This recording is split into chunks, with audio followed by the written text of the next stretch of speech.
ٹھاٹھے مارتے سمندر کے لہروں میں گرا ایک چھوٹا سا جزیرہ، جہاں تمام مسلم دنیا کو ختم کرنے کے منصوبے بنائے جا رہے تھے۔ لیکن قدرت بھی اپنے منصوبے بنانے میں لگی ہوئی تھی۔ اسے کسی اور جگہ تلاش تھی، اپنے ماں باپ، اپنی شناخت، اپنے مذہب کی۔ اس نے آنکھ کھولی تو وہ بھیڑیوں کے غول میں پھنسا ہوا تھا جو اسے کچا چبا جانا چاہتے تھے۔ لیکن قدرت اسے ایک اہم مقصد کے لیے چن چکی تھی، محبت، نفرت، سنسنی سے بھرپور لہو رنگ داستان۔ محافظ محافظ محافظ بدماش، میں نے دانت پیسے، مجھے بے وقوف بنا رہے ہو؟ میں نے اس کی گردن دبا دی۔ اس نے گردن ہلاتے ہوئے اشارہ کیے، یقین نہیں ہے تو آزما کر دیکھ لو، مگر اس صورت میں مجھے الزام نہ دینا۔ اس خبیث نے مجھے بری طرح جکڑ رکھا تھا کہ میری رہائی کے لیے ایک ذرا سا دروازہ نہیں چھوڑا تھا۔ اس نے جس انداز میں مجھے چیلنج کیا تھا، مجھے لگا وہ سچ کہہ رہا تھا۔ اگر میں نے اپنی منمانی کرنے کی کوشش کی تو اس کا انجام میرے حق میں شاید بہتر نہ ہو۔ اس وقت ہم میدان جنگ سے کسی قدر فاصلے پر نکل آئے تھے، مگر گولیوں کی آوازیں یہاں تک آ رہی تھی۔ ہمارے پاس زیادہ وقت نہیں تھا۔ مجھے جان گرے کے ساتھ جانا تھا یا نہیں جانا تھا، اس کا فیصلہ فوری طور کرنا تھا۔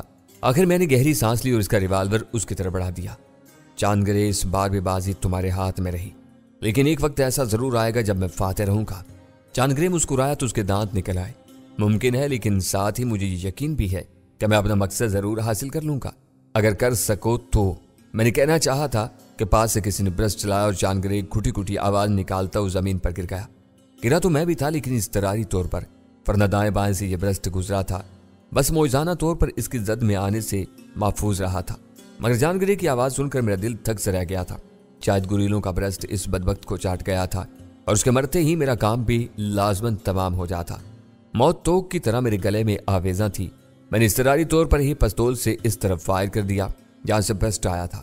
میرا فائر قطعی اندھا تھا، لیکن اس سے افام کی قضا آ گئی تھی جو نزدیکی جھاڑیوں سے برآمد ہوا تھا۔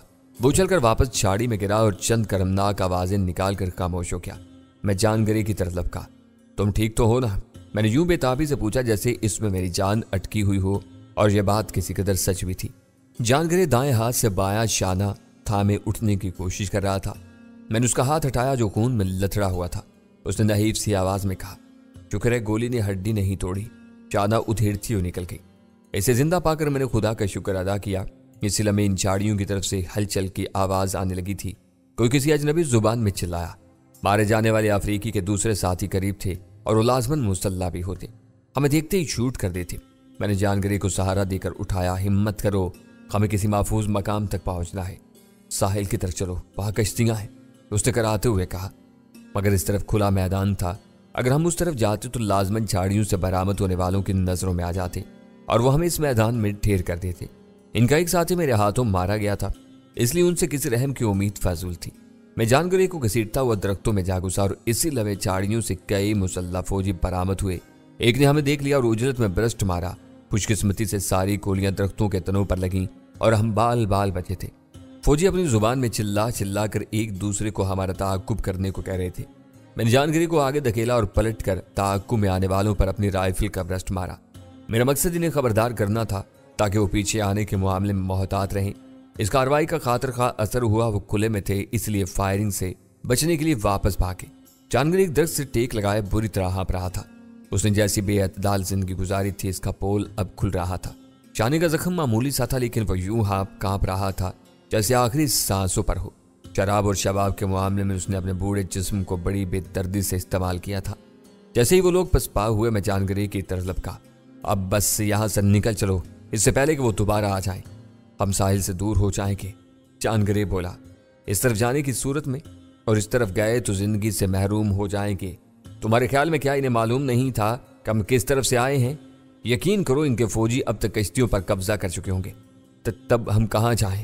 جان گرے نے تھوک نکلا، ہم پھر بھی مارے جائیں گے۔ فی الوقت تو جان بچانے کی فکر کرو، موت کے ہرکارے پاس ہیں۔ تمہارے بڑے شاید سوئچ آن نہ کرے، لیکن یہ لوگ بہت تیش میں دیکھتے ہی گولی مار دیں گے۔ میں نے اس کا بازو پکڑ کے کھینچا تو بادل نخواستہ چل پڑا۔ اگر جان گرے نہ ہوتا یا میری گردن میں بارودی توک پڑا نہ ہوتا تو میں جان گرے پر لعنت بھیج کر جا چکا ہوتا، مگر اس 2 من وزنی لاش کو کھینچنا میری مجبوری تھی۔ مجھے پورا یقین تھا فوجی ہمارے تعاقب میں آئیں گے، وہ ہمارا پیچھا نہیں چھوڑیں گے جب تک کہ ہمیں مار نہ لیں یا گرفتار نہ کر لیں۔ جنگل میں کچھ دور نکلنے کے بعد مجھے عقب سے چلانے کی آوازیں آنے لگیں۔ وہ شکاری کتوں کی طرح ہمارا تعاقب کر رہے تھے۔ ان آوازوں کو سن کر جان گرے کی حالت اور بھی بری ہونے لگی تھی۔ بھاگو ورنہ موت سے پہلے مر جاؤ گے، میں نے اسے حوصلہ دیا۔ ایک بار ہم ان سے چھٹکارا پا لیں تو پھر بورڈ تک جانے کی کوئی تدبیر بھی کر سکتے ہیں۔ مجھ سے اب چلا نہیں جاتا، اس نے بری طرح ہانپتے ہوئے کہا۔ تم پھر مرنے کے لیے یہیں رک جاؤ، میں چنچلا گیا۔ جب اتنی ہمت نہیں تھی تو اس بےہودہ مہم پر کیوں دوڑے چلے آئے تھے؟ اس نے خراب لہجے میں جواب دیا۔ مجھے کوئی شوق نہیں ہے اس قسم کے احمقانہ مہمات پر جانے کا، یہ بڑوں کی طرف سے حکم تھا۔ تو اب بھگتو، میں نے استزائیہ لہجے میں کہا۔ اس وقت ہم جھاڑیوں کے درمیان سے گزر رہے تھے اور خطرناک بات یہ ہوئی کہ آسمان صاف ہونے سے چاند نکل آیا تھا۔ شاعر حضرات اس داغدار چاند کے دیوانے ہوتے ہیں، یہی چاند اس وقت مجھے تکلیف دے رہا تھا۔ چاندگری نے خشک لبوں پر زبان پھیری۔ میری زندگی سے تمہاری زندگی مشروط ہے، کیا تم مجھے بچانے کی کوشش نہیں کرو گے؟ کیا کر سکتا ہوں؟ میں نے مایوسی سے عقب میں دیکھا۔ آوازیں بدستور ہمارا تعاقب کر رہی تھیں اور وقفے وقفے سے برسٹ بھی چل رہے تھے، یعنی جہاں شک ہوتا وہ اس طرف گولیاں برسا دیا کرتے تھے۔ 1-2 بار گولیاں ہمارے پاس سے بھی گزریں، مگر انہیں ہماری صحیح پوزیشن کا اندازہ نہیں تھا، ورنہ ان چھدری جھاڑیوں میں بچنا محال تھا۔ ایک جگہ رک کر میں نے جان گرے کے شانے پر اس کا رومال کس کر باندھ دیا۔ خون ویسے بھی رک گیا تھا، لیکن رومال باندھنے سے اسے ذرا تسلی ہو گئی تھی۔ اسے بار بار پیاس لگ رہی تھی، اس لیے اس نے اپنے پاس جو پانی کی بوتل تھی وہ خالی کر دی۔ میرے پاس اس قسم کی کوئی شے نہیں تھی۔ ان لوگوں کو اپنی اس مہم کی کامیابی کا اتنا یقین تھا کہ انہوں نے ضروری چیزیں تک نہیں لی تھی۔ انہیں پانی اور میڈیکل ایڈ کا سامان بھی تھا۔ ہاں، اسلحہ بے تحاشا لائے تھے، یہ کام بھی نہیں آیا۔ یہ لوگ جس طرح ہمارے تعاقب میں آ رہے تھے، اس سے اندازہ ہوتا تھا کہ وہ جان گرے کے آدمیوں پر قابو پا چکے تھے۔ یہ سب کرنل کی حماقت کی وجہ سے ہوا۔ جان گرے نے کرنل کو گالی تھی۔ مجھے تم سے اتفاق ہے، لیکن اسے کوسنے کا کوئی فائدہ نہیں ہے، میں نے ایک جگہ رکتے ہوئے کہا۔ اب اس مصیبت سے بچنا ہوگا۔ جان گرے زمین پر بیٹھ کر اس گھوڑے کی طرح ہانپنے لگا جس نے کوئی ڈربی ریس جیت لی ہو۔ اب مجھ سے نہیں چلا جا رہا۔ میں نے ارد گرد کا جائزہ لیا۔ ہم بھاگ کر ان سے نہیں بچ سکتے تھے، ان کی زمین تھی اور وہ اس کے چپے چپے سے واقف تھے۔ ہم جہاں بھی جاتے ان کی گرفت سے بچ نہیں سکتے تھے۔ ہم جس جھاڑی کے پاس کھڑے تھے، میں نے بلا ارادہ اسے ہٹایا اور اس کے عین نیچے گڑھا نظر آیا۔ دراصل یہ جھاڑی اس گڑھے کی تہ میں اگی ہوئی تھی اور اس نے پھیل کر اس گڑھے کو پوری طرح چھپا لیا تھا۔ چھپنے کے لیے ایک اچھی جگہ ثابت ہو سکتی تھی۔ میں نے جان گرے کی توجہ اس طرف دلائی، وہ خوشی سے اچھل پڑا۔ یہی تو میں کہہ رہا ہوں، ہمیں کسی جگہ چھپ جانا چاہیے، بھاگتے رہے تو پکڑے جائیں گے۔ میں نے گڑھے میں اتر کر اس کا جائزہ لیا۔ چاند کی روشنی میں جہاں تک نظر کام کر رہی تھی، گڑھا صاف ہی تھا، یعنی اس میں کوئی سانپ بچھو نظر نہیں آ رہا تھا۔ میں نے جان گرے کو اندر آنے کا اشارہ کیا۔ چپ کر کے بیٹھنا اور حرکت مت کرنا، ورنہ وہ ہمیں گرفتار نہیں کریں گے، ذرا سے شبے پر گولی مار کر کے سب پاک کر دیں گے۔ میں چپ رہوں گا، جان گرے نے مردار سے لہجے میں کہا۔ اس کی مہم جوئی کا سارا خمار اتر چکا تھا۔ غالباً زندگی میں پہلی بار اسے اس قسم کی صورتحال کا سامنا کرنا پڑا تھا۔ کوئی بچھو تمہیں ڈنک نہ مار دے، میں نے اسے خبردار کیا۔ میں خیال رکھوں گا۔ ہم دونوں ہی دم ساتھ کر بیٹھ گئے، کیونکہ تعاقب کرنے والے قریب آ گئے تھے۔ ان کے پاس طاقتور ٹارچیں تھیں جن سے وہ علاقے کو کھنگال رہے تھے۔ وہ بڑے منظم انداز میں ہر جھاڑی، ہر درخت کو دیکھتے ہوئے جا رہے تھے اور جہاں کہیں شک ہوتا برسٹ مار کر اپنی تسلی کر لیا کرتے تھے۔ رفتہ رفتہ وہ اس جھاڑی کے نزدیک ہوتے جا رہے تھے جس کے نیچے ہم چھپے تھے۔ کہاں تو جان گرے رکنے اور آرام کرنے کی خواہش میں مرا جا رہا تھا، اور کہاں جب اسے دبے قدموں اپنی طرف آنے والی موت کا احساس ہوا کہ اس کا مجھ سے جڑا جسم لرزنے لگا تھا۔ خوف کے مارے کوئی حماقت مت کر بیٹھنا، میں نے سرگوشی کی۔ پوری طرح ہوشیار رہو۔ میں رائفل پر گرفت مضبوط کر کے بیٹھا تھا اور میں نے سوچ لیا تھا کہ اگر ہم پکڑے گئے اور انہوں نے فائرنگ کی تو میں اکیلے نہیں مروں گا۔ قسمت دیکھیے، جن لوگوں سے میرا کوئی اختلاف نہیں تھا، بلکہ میں ایک طرح سے ان کا ہمدرد تھا، وہی میرے جان کے گاہک ہو رہے تھے، مگر قصور ان کا بھی نہیں تھا۔ نیت نیک ہونے کے باوجود میں ان کے دشمنوں کے ساتھ چوری چھپے ان کے ملک میں داخل ہوا تھا، اس لیے میں ملک دشمنوں میں شامل تھا۔ وہ لوگ اتنے نزدیک آ گئے تھے کہ ان کے قدموں کی چاپ تک سنائی دے رہی تھی۔ وہ آپس میں زور و شور سے باتیں کرتے جھاڑیاں کھنگال رہے تھے۔ اچانک ہی نزدیک ہی فائرنگ ہوئی۔ میں اور جان گرے دونوں اچھل پڑے تھے۔ میرا ہاتھ بر وقت اس کے منہ پر آ گیا تھا، ورنہ وہ خوف سے چیخ اٹھتا۔ یوں لگا جیسے فائرنگ ہماری ہی جھاڑی پر کی گئی ہو۔ जिसके तले हम रोपोश थे, मगर फायर नजदीकी झाड़ियों पर हुए थे। जानगरे का जिस्म बुरी तरह लर्ज रहा था। इस खौफ से कि उसके लर्जने से झाड़ी ना हिलने लगे, मैंने उसके मुंह पर हाथ रखने के साथ उसे दबोच भी लिया था। किसी ने इस झाड़ी को टटोला, एक संगीन अंदर आई और मुझे बर वक्त उसकी चमक का एहसास हो गया, वरना वो सीधी मेरी आंख में घुस जाती। सर हिलाने के बावजूद उसके नोक मेरी कन पट्टी पर खराश डाल गई थी। तकलीफ की शिद्दत से उभरने वाली सिसकी मैंने होंठों तले कुचलती। दुश्मन इतना नजदीक था कि मैं आह भी भरता तो पकड़ा जाता। उसने 2-3 बार संगीन झाड़ी में घोंपी।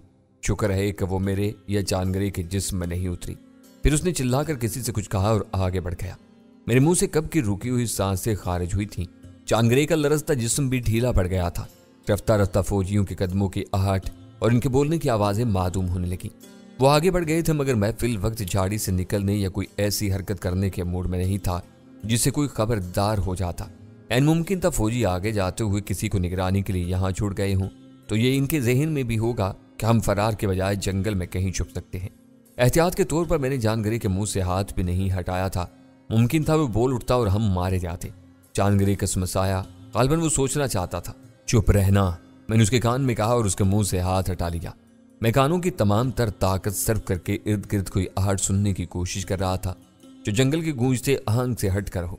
खासी देर तक कोई आवाज सुनाई नहीं थी। अब मैं उठने के बारे में गौर कर ही रहा था कि पास से कुछ खनकारा और मैं साकित रह गया। मैंने खुदा का शुक्र अदा किया कि मैंने हरकत नहीं की, वरना जो भी था इतने पास था कि झाड़ियों की ससराहट से होशियार हो जाता।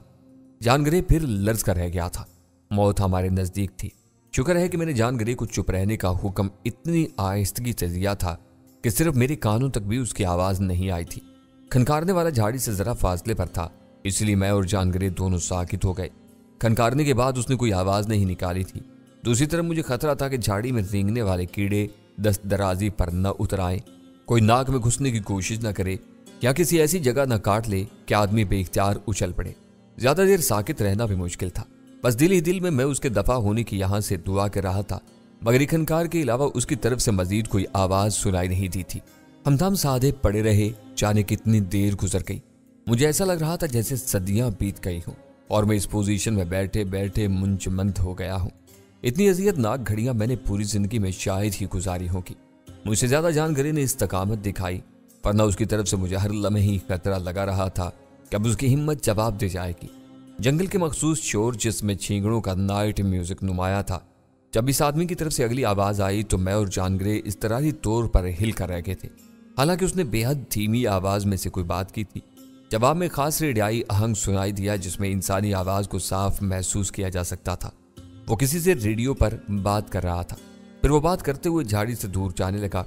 मैंने इत्मीनान महसूस किया। वो यहाँ से निकल जाता तो हम झाड़ी से निकल सकते थे। वो इतनी दूर चला गया कि उसकी आवाज मातूम होने लगी। अब निकल चलो, जानगरे ने बेताबी से कहा। आराम से मेरी जान। मैंने जिस्म को हरकत दी जो इतनी देर से एक ही पोजीशन में था। अब इतनी जल्दी मुनासिब नहीं है। जरूरी नहीं कि वो मुस्तकिल चला गया हो, बल्कि आस पास भी हो सकता है और यह भी मुमकिन है वो वापस आ जाए। मैं अब मजीद यहाँ नहीं रह सकता, उसने बलबला कर कहा। यहाँ कीड़े हैं, मुझे काट रहे हैं। इनकी तकलीफ गालिबन गोली के जख्म से ज्यादा है। मैंने तंज किया तो वो चुप हो गया। मैंने आहिस्तगी से झाड़ी से सर निकाला और जहां तक नजर जाती थी मुआयना किया, मगर कोई नजर नहीं आया। और इसका मतलब ये नहीं था कि वहां सचमुच कोई नहीं था। मैंने हाथ मारा, जमीन से एक पत्थर उठाया और इसे एक तरफ उछाल दिया। पत्थर किसी दरख्त के तने से टकराया और खासी आवाज आई थी और मेरा खदशा दुरुस्त साबित हुआ। जरा फासले से दाएं तरफ से किसी ने कुछ कहा। फिर एक झाड़ी की ओट से एक शख्स गन ताने इस तरफ गया जहां पत्थर गिरा था। वो मोहतात अंदाज में इस तरफ जा रहा था। इस तरफ जाते हुए उसको इस झाड़ी के पास से गुजरना पड़ा जिसमें हम दुबके हुए थे। मैंने एक लम्हे में फैसला किया जैसे वो झाड़ी के पास से गुजरा और मैं उस पर झपटा। इसकी नजरें कहीं और थी और वो मेरे अचानक हमले से बौखला गया था। मेरे हाथ में मौजूद पिस्टल का दस्ता उसकी गुद्दी पर पड़ा। इसके मुंह से हल्की सी आवाज निकली और वो जमीन पर गिर गया। इतना आनन फानन हुआ कि मैं खुद हैरान रह गया था। इसकी राइफल जमीन पर गिरने से पहले मैंने थाम ली, फिर झुककर उसका मुआयना किया। चोट कारामद थी, लेकिन वो ज्यादा देर के लिए बेहोश नहीं हुआ था। इससे ज्यादा 15-20 मिनट में होश में आ जाना था। जब मैं इसका मुआयना कर रहा था तो जानगरे लपक कर बाहर आया। मारे वफूर मुसर्रत के उसके हाथ पैर लर्ज रहे थे। यूसुफ, आज तुमने कारनामा अंजाम दिया है। फजूल बातें करने के बजाय इसे लेकर मेरे साथ चलो। मैंने बेहोश से आफाम को बाजू से पकड़कर खींचना शुरू किया। जानगरे ने इसकी राइफल उठा ली थी। मैं इसे एक ऐसी जगह ले आया जिसके इतराफ में झाड़ियां थी, इसलिए हमें दूर से देखा नहीं जा सकता था। इसके लिबास का जायजा लिया। इसके पर्स में खासी रकम और बेहुदा तस्वीर पर मुश्तमिल एक पॉकेट साइज एल्बम था। इसके आईडी कार्ड पर इसका नाम और दीगर क्वाइफ लिखे थे। यह मकामी जुबान में थे, इसलिए समझ से पाए थे। इसके अलावा इसके पास से इसकी खुदकार राइफल के 2 अदद मैगजीन और 1 अदद मुख्तसर फासले पर काम करने वाला रेडियो सेट था। इसकी कलाई से घड़ी बंधी थी। जानगरे ने मुझे उसका मुआयना करते हुए पाकर बेताबी से कहा, क्या कर रहे हो? गोली मारकर इसका किस्सा पा करो। चुप रहो। मैंने स्याफाम की शर्ट उतारी और उसकी राइफल की संगीन से उसके टुकड़े करने लगा। फिर इन टुकड़ों की मदद से मैंने उसके हाथ पैर बांध दिए। जानगरे झल्ला गया, ये क्या हमाकत कर रहे हो? इसे मारो और निकलो यहां से, और जाकर भटकते रहो। मैंने तंजिया लहजे में कहा, हम मकामी हालात से बेखबर हैं, यह हमें बताएगा कि क्या पोजीशन है। बात जानगरे की समझ में आ गई। कहीं मरवा ना दे, और फिर इसे लेकर कहाँ जाएंगे? फिल वक्त तो चलना चाहिए। मैंने आसमान की तरफ देखा। लग रहा है कुछ देर में रोशनी नमदार हो जाएगी। इससे पहले हमें कोई महफूज ठिकाना तलाश कर लेना चाहिए। मेरा ख्याल है साहिल की तरफ चलो। मुमकिन है कोई इमदादी टीम हमारी तलाश में हो। अगरचे इस तरफ जाना खतरे से खाली नहीं है, मैंने सोच कर कहा, लेकिन किसी तरफ जाना भी खतरे से खाली नहीं है, इसलिए साहिल की तरफ ही चलो।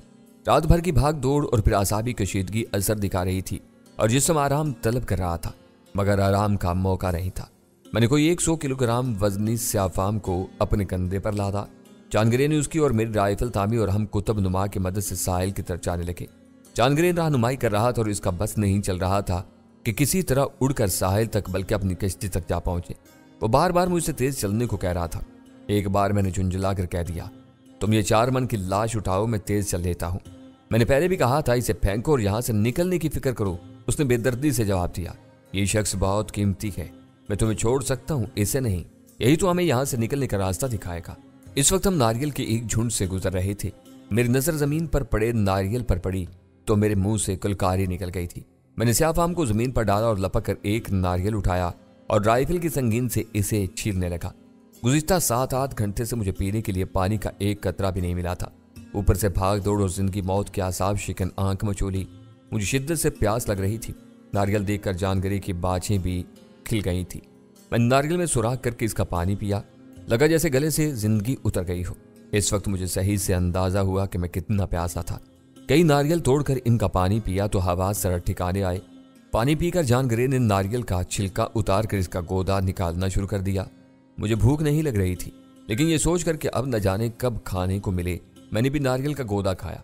जानगरे खा पी कर खासी मौज में आ गया था और उसने कई बार मुझे उकसाया कि स्याफाम का काम तमाम कर दूं। फजूल में इंसानी जिंदगियों से खेलना तुम्हारा शेवा होगा। मैंने नफी में जवाब दिया, अगर ये बेकार है तब भी मैं इसे कत्ल करने की बजाय यहीं छोड़कर जाना पसंद करूंगा। पता नहीं तुम किस तरह सोचते हो। जानगरे ने बेजारी से सर झटका। ये दुश्मन का आदमी है, इसे मौका मिलेगा तो ये हमारी गर्दनें काटने में एक लम्हे की भी देर नहीं लगाएगा। इनकी असल दुश्मनी तुमसे है, मैंने तस्दीक की। मैं बिला वजह लपेट में आ रहा हूं, हालांकि मुझे इन लोगों से हमदर्दी है। तुम इनके अंदरूनी मामलात में दखल अंदाजी कर रहे हो। खा पी कर जानगरे पर सुस्ती सवार हो रही थी। वो दरख्त के तने से टेक लगाकर नीम तराज हो गया था। उसने मुस्कुरा कर कहा, सारी दुनिया हमारी है, लिहाजा हर मामले में दखल देना हमारा हक है। इसे सियासी बहस बेकार थी। ना मैं इनके नजरियात बदल सकता था और ना ही वो मेरे ख्यालात में तब्दीली ला सकता था। मैं उठ खड़ा हुआ, अब चलो, ये जगह महफूज नहीं है, हमें सुबह होने से पहले कोई ठिकाना तलाश करना होगा। बादल नख्वास्ता वो उठा। मैंने स्याफाम को शाने पर लादने के लिए सीधा किया। वो होश में आ गया था। मैंने उसके मुंह में भी कपड़ा ठोस कर बंद कर दिया था कि वो होश में आते ही शोर न मचाने लगे। मैंने खुदा का शुक्र अदा किया, दोस्त तुमने होश में आकर मुझ पर एहसान किया है, अब तुम अपने पैरों पर चलोगे। मैंने स्याफाम को खींच कर खड़ा कर दिया। वो बेहद खौफजदा था। मैंने उसे पूछा, अंग्रेजी जानते हो? Very little. दोस्त, हमें ऐसी पनागाह की तलाश है जहां हम कुछ देर सुकून से गुजार सकें। क्या तुम इस मामले में हमारी कुछ रहनुमाई कर सकोगे? मैंने पूछा, मगर स्याफाम किसी बुत की तरह खामोश रहा। जानगरे बेजारी से बोला, ये कुछ नहीं बताएगा, गोली मार कर इसका किस्सा पाक करो। इसने राइफल स्याफाम की तरफ उठाई तो उसकी खिगे बन गई थी। उसने हकला कर कहा, बताता हूँ। जानगरे ने खुश होकर मेरी तरफ देखा। कैसे मान गया? बरखुरदार पनागाह कहाँ हो सकती है? मैंने उससे पूछा। यहाँ से कुछ दूर साहिल के पास एक कार है, उसने इशारे से बताया। मैंने कुतुब नुमा में देखा, वो गलत बता रहा था, साहिल इस तरफ नहीं था। मैंने उसकी तरफ देखा तो उसकी रंगत जर्द पड़ गई।